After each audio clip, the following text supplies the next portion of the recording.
BJP JDS ಮೈತ್ರಿನಲ್ಲಿ ಅಸಮಾಧಾನದ ಬೆಂಕಿ ಹೊತ್ತುಕೊಂಡಿದೆ. HDK ಮುನಿಸು ಇನ್ನೂ ಕೂಡ ತಣ್ಣಗಾಗಿಲ್ಲ. ಅದಾದಮೇಲೆ ಕೇಂದ್ರದ ನಾಯಕರು ಹೇಳಿದ್ರು, ನೀವು ಟ್ರೀಟ್ಮೆಂಟಿಗೆ ಹೋಗ್ತಾ ಇದ್ದೀರಿ, ಹಾಸ್ಪಿಟ್ಲಿಗೆ ಹೋಗ್ತಾ ಇದ್ದೀರಿ, ದಯವಿಟ್ಟು ಹೋಗಿ ಬನ್ನಿ, ನಾವೆಲ್ಲವನ್ನೂ ಕೂಡ ಬಗೆಹರಿಸೋಣ ಅನ್ನುವಂಥ ಮಾತನ್ನು ಹೇಳಿದ್ದಾರೆ.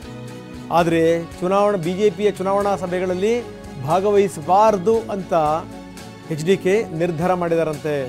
ಜೆಡಿಎಸ್ ಜಿಲ್ಲಾಧ್ಯಕ್ಷರು ಪ್ರಮುಖರಿಗೆ ಎಚ್.ಡಿ. ಕುಮಾರಸ್ವಾಮಿ ಈಗಾಗಲೇ ಸೂಚನೆಯನ್ನು ಕೊಟ್ಟಿದ್ದಾರೆ. ರಾಜಾಜಿನಗರದಲ್ಲಿ ನಿಗದಿಯಾದಂಥ ಚುನಾವಣಾ ಸಭೆ ಕೂಡ ರದ್ದುಗೊಂಡಿದೆ. ಅಂದರೆ ಎಲ್ಲವೂ ಕೂಡ ಈ ದೋಸ್ತಿನಲ್ಲಿ ಸರಿ ಇಲ್ಲ ಅನ್ನುವಂಥದ್ದು ತುಂಬ ಸ್ಪಷ್ಟವಾಗಿ ಗೊತ್ತಾಗ್ತಾ ಇದೆ.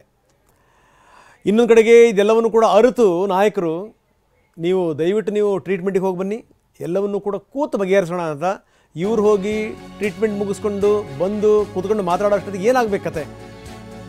ಕ್ಷೇತ್ರ ಕದನ ಅನ್ನುವಂಥದ್ದು ಇನ್ನೂ ಬೋಧಿ ಮುಚ್ಚಿದ ಕೆಂಡ. ಕುಮಾರ್ ನಾಯಕ್ ಅಂಜೂರ ಕೃಷಿ ಮಾಡಿ ಎಕರೆಗೆ 3 ಲಕ್ಷ ಗಳಿಸ್ತಿದ್ದಾರೆ. ನೀವು ಕೂಡ ಅವರಿಂದ ಕಲಿಬೇಕಾ? ಅವ್ರ ಜೊತೆ ವಿಡಿಯೋ ಕಾಲ್ನಲ್ಲಿ ಮಾತಾಡಬೇಕಾ? ಈಗಲೇ ಫ್ರೀಡಮ್ ಆ್ಯಪ್ ಡೌನ್ಲೋಡ್ ಮಾಡಿ. ಕುಮಾರಸ್ವಾಮಿ ಅವರಿಗೆ ಅಸಮಾಧಾನ ಇದ್ದೇ ಇದೆ.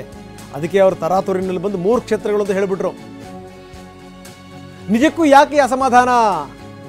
ಯಾಕೆ ಕುಮಾರಸ್ವಾಮಿ ಅವರು ಎಷ್ಟು ಹೇಳಿದ್ರು ಕೂಡ ಅದು ಕನ್ವಿನ್ಸ್ ಆಗ್ತಾ ಇಲ್ಲ? ಜೆಡಿಎಸ್ ಕ್ಷೇತ್ರಗಳಲ್ಲೂ ಕೂಡ ಬಿಜೆಪಿ ಯಾಕೆ ಮೂಗು ತೋರಿಸ್ತಾ ಇದೆ?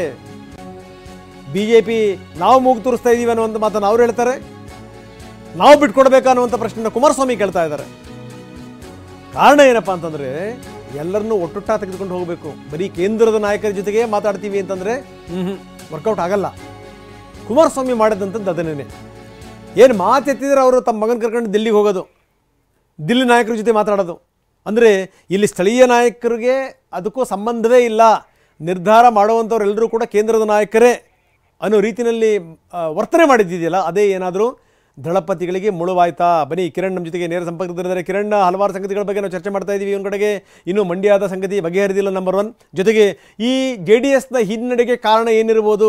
ಸ್ಥಳೀಯ ನಾಯಕತ್ವವನ್ನು, ರಾಜ್ಯದ ನಾಯಕರನ್ನ ಕಡೆಗಣಿಸಿ ನೇರವಾಗಿ ಕೇಂದ್ರ ಜೊತೆಗೇ ಅವರು ನಂಟು ಹೊಂದಿದ್ದು ಕೂಡ ಒಂದು ಲೆಕ್ಕದಲ್ಲಿ ಕಾರಣ ಆಯ್ತಾ? ಏನು ನಡೀತಾ ಇದೆ?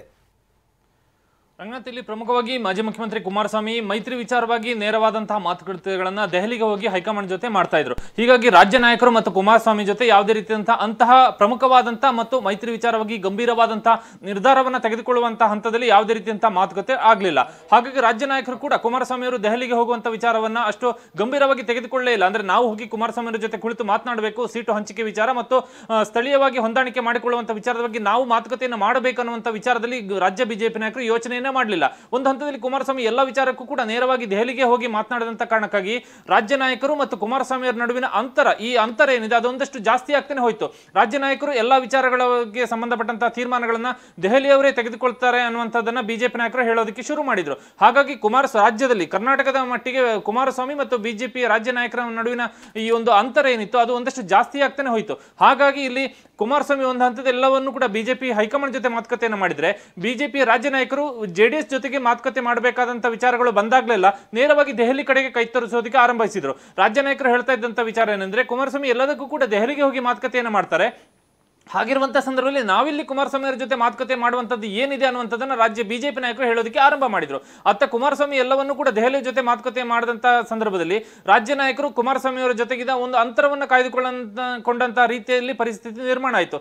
ಅದರ ಜೊತೆಗೆ ಕುಮಾರಸ್ವಾಮಿ ಅವರಿಗೆ ಒಂದು ಅಸಮಾಧಾನ ಇರುವಂತದ್ದು ಏನಂದ್ರೆ, ಇಲ್ಲಿ ರಾಜ್ಯದ ಬಿಜೆಪಿ ನಾಯಕರು ನನ್ನ ಜೊತೆ ಬಂದು ಮಾತುಕತೆಯನ್ನ ಮಾಡ್ತಿಲ್ಲ ಅನ್ನುವಂಥ ಅಸಮಾಧಾನವೂ ಕೂಡ ಬೇಸರ ಕೂಡ ಕುಮಾರಸ್ವಾಮಿ ಅವರ ಜೊತೆಗಿದೆ. ಇಲ್ಲಿ ಯಡಿಯೂರಪ್ಪನವರಿದ್ದಾರೆ, ಬಿಜೆಪಿ ರಾಜ್ಯಾಧ್ಯಕ್ಷ ವಿಜೇಂದ್ರ ಇದ್ದಾರೆ, ವಿಪಕ್ಷ ನಾಯಕ R. ಅಶೋಕ್ ಇದ್ದಾರೆ. ಇವರು ಯಾರು ಕೂಡ ನನ್ನ ಜೊತೆಯನ್ನು ಬಂದು ಮಾತುಕತೆಯನ್ನು ಮಾಡ್ತಿಲ್ಲ, ಎಲ್ಲದಕ್ಕೂ ಕೂಡ ಅವರು ಹೈಕಮಾಂಡ್ ನಿರ್ಧಾರವನ್ನು ತೆಗೆದುಕೊಳ್ಳುತ್ತೆ ಅನ್ನುವಂಥ ಮಾತನ್ನಷ್ಟೇ ಹೇಳ್ತಿದ್ದಾರೆ ಅನ್ನುವಂಥ ಅಸಮಾಧಾನವನ್ನ, ಬೇಸರವನ್ನ ಕುಮಾರಸ್ವಾಮಿ ತಮ್ಮ ಆಪ್ತರ ಬಳಿ ವ್ಯಕ್ತಪಡಿಸಿಕೊಂಡಿದ್ದಾರೆ. ಹೀಗಾಗಿ ಹೈಕಮಾಂಡ್ ಅನ್ನುವಂಥ ಬಿಜೆಪಿ ಹೈಕಮಾಂಡ್ ನವದೆಹಲಿ ಅನ್ನುವಂಥ ವಿಚಾರ ಏನಿತ್ತು, ಇದು ಕುಮಾರಸ್ವಾಮಿ ಮತ್ತು ರಾಜ್ಯ ಬಿಜೆಪಿ ನಾಯಕರ ಮಧ್ಯೆ ಅಸಮಾಧಾನ, ಒಂದು ರೀತಿಯ ಒಂದು ಅಂತರ ಉಂಟಾಗೋದಕ್ಕೆ ಕಾರಣ ಆಯಿತು. ಮತ್ತೊಂದು ವಿಚಾರ ರಂಗನಾಥ್ ಇಲ್ಲೇನಂದ್ರೆ, ಕೋಲಾರದ ವಿಚಾರದಲ್ಲಿ ಯಾವುದೇ ಸ್ಪಷ್ಟವಾದಂತಹ ಭರವಸೆ JDSಗೆ ಇನ್ನೂ ಕೂಡ ಬಿಜೆಪಿ ಹೈಕಮಾಂಡ್ ಕೊಡ್ಲಿಲ್ಲ. ಇಲ್ಲಿ ಕುಮಾರಸ್ವಾಮಿ ಹೇಳ್ತಾ ಇದ್ದಾರೆ, ನಾವು ಕೋಲಾರದಲ್ಲಿ ಮಂಡ್ಯ ಹಾಸನದ ಜೊತೆಗೆ ಕೋಲಾರದಲ್ಲೂ ಕೂಡ ನಾವೇ ನಾವೇ ಸ್ಪರ್ಧೆಯನ್ನ ಮಾಡ್ತೀವಿ ಅನ್ನುವಂಥದ್ದನ್ನ ಕುಮಾರಸ್ವಾಮಿ ಅಷ್ಟೇ ಹೇಳ್ತಾ ಇದ್ದಾರೆ, ಜೆಡಿಎಸ್ ಅಷ್ಟೇ ಹೇಳ್ತಾ ಇದೆ. Okay. ಆದ್ರೆ ಬಿಜೆಪಿ ನಾಯಕರು ಇನ್ನೂ ಕೂಡ ಹೇಳ್ತಿಲ್ಲ, ಬಿಜೆಪಿ ಹೈಕಮಾಂಡ್ ಇನ್ನೂ ಕೂಡ ಹೇಳಿಲ್ಲ ಕೋಲಾರವನ್ನ ನಾವು ಜೆಡಿಎಸ್ಗೆ ಬಿಟ್ಟು ಕೊಡ್ತೀವಿ ಅನ್ನುವಂಥ ವಿಚಾರವನ್ನ ಇನ್ನೂ ಕೂಡ ಬಿಜೆಪಿ ನಾಯಕರು ಹೇಳ್ತಾ ಇಲ್ಲ. ಹಾಗಾಗಿ ಕೋಲಾರದ ವಿಚಾರದಲ್ಲಿ ಅನಿಶ್ಚಿತತೆ ಮುಂದುವರೆದಿರುವಂತದ್ದು ಕೂಡ ಕುಮಾರಸ್ವಾಮಿಗೆ ಬೇಸರ ತಂದಿದೆ. ಹಾಗಾಗಿ ಅವರೊಂದಷ್ಟು ಬಿಜೆಪಿ ಜೊತೆಗಿನ ಸಭೆಗಳಿಗೆ ಮುಂದಿನ ದಿನದ ಹೇಳುವವರೆಗೂ ಕೂಡ ಹೋಗ್ಬೇಡಿ ಅನ್ನುವಂತ ಮಾತನ್ನ ಹೇಳಿದ್ದಾರೆ ಅನ್ನುವಂತ ಮಾಹಿತಿ ಗೊತ್ತಾಗ್ತಾ ಇದೆ. ಎಸ್ ಕಿರಣ್, ಧನ್ಯವಾದ ತಮ್ಮೆಲ್ಲ ಮಾಹಿತಿಗೆ.